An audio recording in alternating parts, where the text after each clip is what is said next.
नरेंद्र मोदी 3.0 की शुरुआत अभी हुई भी नहीं है, जो अभी से ही उनके सहयोगी दल जेडीयू ने उनके ऊपर दबाव बनाना शुरू कर दिया है। जी हां, जेडीयू के महासचिव केसी त्यागी ने बड़ा बयान देते हुए सीधे तौर पर बीजेपी के ऊपर दबाव बनाने की कोशिश की है।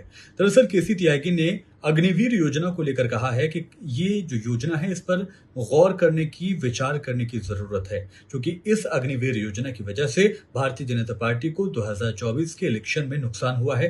खासतौर पर उन्होंने हरियाणा में 10 में से सिर्फ 5 सीटें जीतने की दलील दी है। साथ ही उन्होंने पंजाब की सीटों का भी जिक्र किया, जहां पर एक भी सीट बीजेपी नहीं जीत पाई। साथ ही केसी त्यागी ने ये कहा है कि यूनिफॉर्म सिविल कोड जो है इस पर भी सभी राज्यों की समर्थन की जरूरत है। तमाम राज्यों से इस पर एक तरह से एकमत होने की जरूरत है, उसके बाद इसको नाफिज किया जा सकता है।